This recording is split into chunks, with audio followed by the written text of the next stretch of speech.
Queridos irmãos e irmãs, vamos entrar na liturgia do Sábado Santo. E sempre, quando celebramos esta celebração, a mais importante do ano litúrgico, pode surgir dentro de nós uma pergunta que não quer se calar. Por que esta noite é uma noite diferente? Esse mesmo questionamento faziam as crianças aos seus pais lá na antiga Páscoa. E os pais começavam a explicar para os filhos por que aquela noite era diferente. E quais são os questionamentos? Por que hoje se acende o fogo novo? Por que a missa começa lá fora? Por que se entoa o cântico do pregão pascal? Por que a missa inicia-se com as luzes apagadas? Por que tantos cânticos? Por que tantas leituras nesta noite que celebramos o Sábado Santo? E da mesma maneira que os pais explicavam por que aquela noite era uma noite diferente, eu quero explicar como um pai espiritual porque a noite do Sábado Santo é uma noite diferente. Porque a noite da Páscoa é uma noite diferente. E os pais começavam a explicar para os seus filhos: filhos, esta noite é uma noite diferente porque recordamos as maravilhas que Deus fez para nós que somos o seu povo. Deus, Filho, criou tudo. E não só criou tudo, mas quis que nós nos tornássemos a sua imagem e semelhança.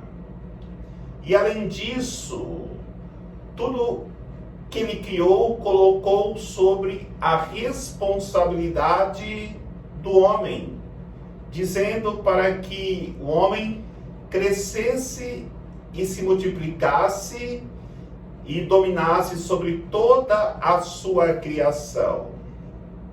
Por isso, Deus, filhos, chamou Abraão, chamou o nosso pai Abraão, nosso pai na fé, e lhe fez uma proposta, dizendo se ele aceitasse a sua proposta, a sua descendência seria tão numerosa como as estrelas do céu ou a areia na praia. E Deus se aproximou do que mais o coração de Abraão desejava, que era ter uma descendência.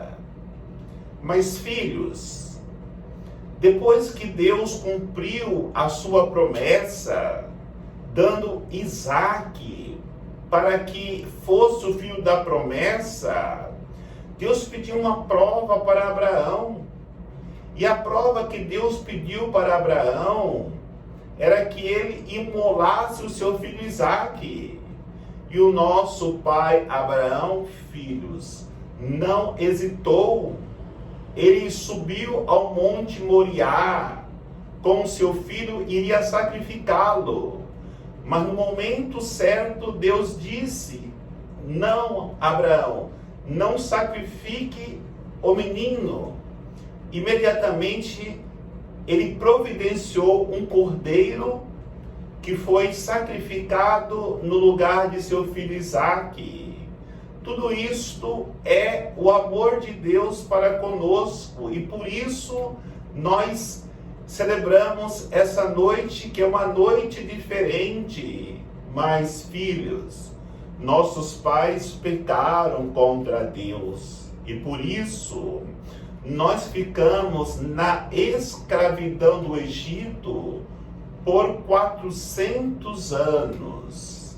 Mas Deus, na sua bondade, suscitou para nós Moisés, que nos tirou da escravidão do Egito e na nossa fuga, nos direcionando para a terra que Deus havia nos prometido, Deus afundou no mar os nossos perseguidores, os nossos inimigos, cavalos e cavaleiros foram afundados no mar. Por isso, queridos filhos, Deus, através do profeta Isaías, diz que nós somos muito preciosos, porque as nossas vidas terão como base jaspe preciosos, safiras, será que a nossa vida ornamentada. E ainda ele vai dizer para que nós possamos chegar a ele sem dinheiro, que ele nos preparará um banquete, vinhos saborosos, alimentos sem nenhuma paga, mostrando assim a sua providência nas nossas vidas, no momento que nós confiamos nele.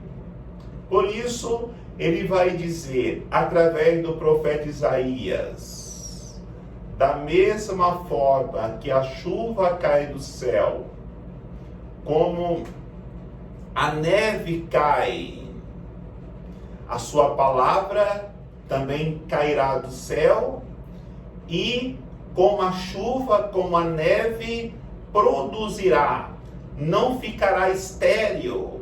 Assim é a palavra de Deus, quando ele envia aos nossos corações, ela sempre fecunda e dá vida, mas também através do profeta Baruque, ele vai dizer, filhos, aquele que busca a sabedoria terá vida, mas aqueles que vai pelo caminho ímpio, esse terá morte. Então ele nos alerta para nós não entregarmos ao inimigo a nossa dignidade, a nossa bênção, a nossa vida cheia de graça que ele preparou para nós. E por isso ele, através do profeta Ezequiel, vai dizer que ele derramará uma água pura em nossos corações e transformará os nossos corações de pedra em coração de carne, que seja capaz de amar. E durante toda a história do nosso povo no Antigo Testamento, o povo esperou ansiosamente o cumprimento desta promessa. E agora, como diz São Paulo na carta aos Romanos, nós somos batizados em Cristo e com ele morremos para a vida velha e ressuscitamos para uma vida nova, onde o seu amor se manifestou em nossos corações, porque ele, Cristo, é a palavra viva de Deus.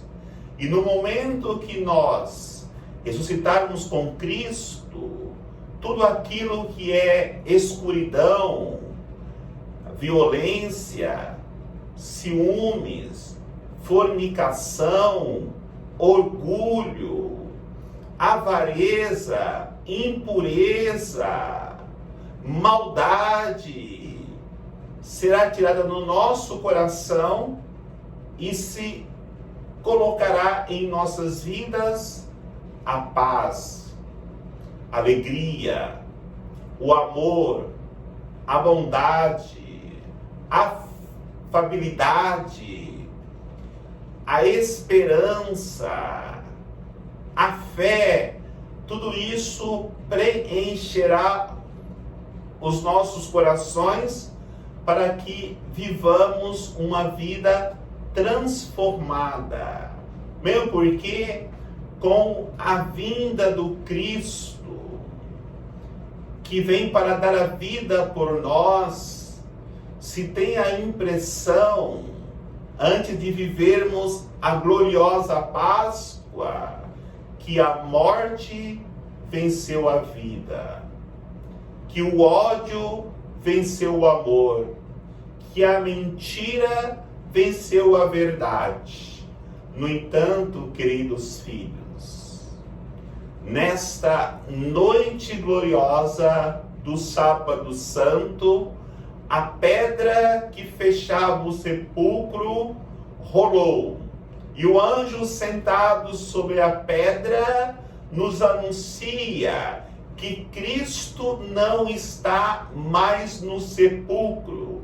Ele ressuscitou, e a sua ressurreição traz para nós a confiança que de fato nós não viveremos mais a escravidão que nós vivíamos quando ainda Cristo não havia ressuscitado, quando ainda nós não conhecíamos Jesus Cristo. E naquele lugar de morte, dois grupos se movimentam.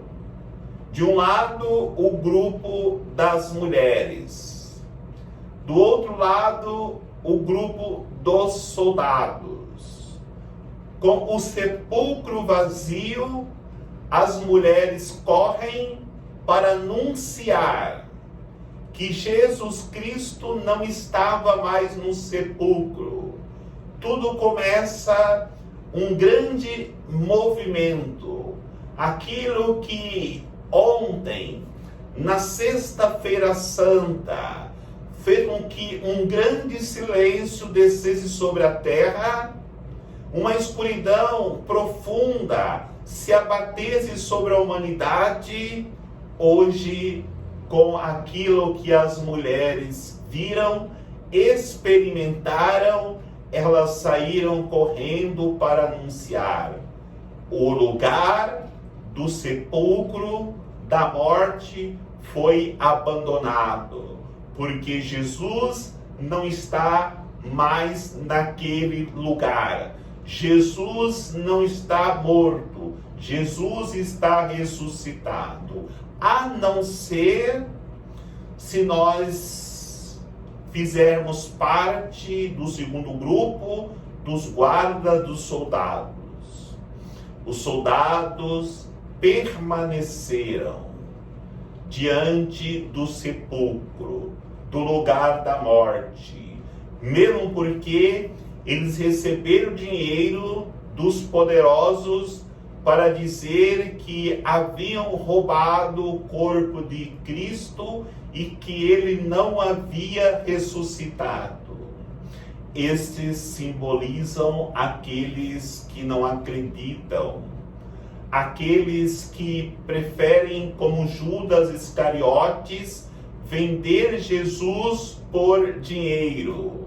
E aí está a situação de termos no mundo, com a ressurreição de Cristo, um grande grupo que representa as mulheres.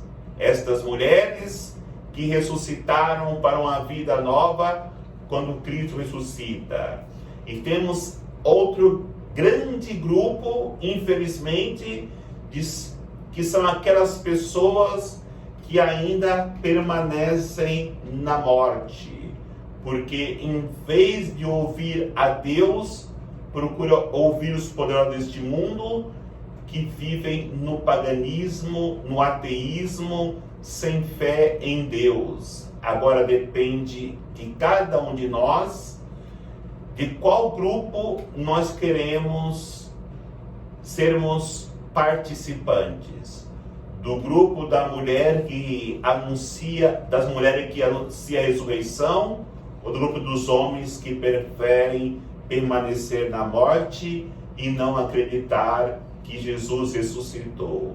É importante aqueles que fizerem opção para que, como as mulheres, poderem dizer nessa noite gloriosa: aleluia, Cristo ressuscitou, está vivo para nunca mais morrer. E por isso, vivamos a alegria do Cristo ressuscitado nas nossas vidas, no coração de cada pessoa humana. Que o Senhor nos abençoe, em nome do Pai, do Filho e do Espírito Santo. Amém.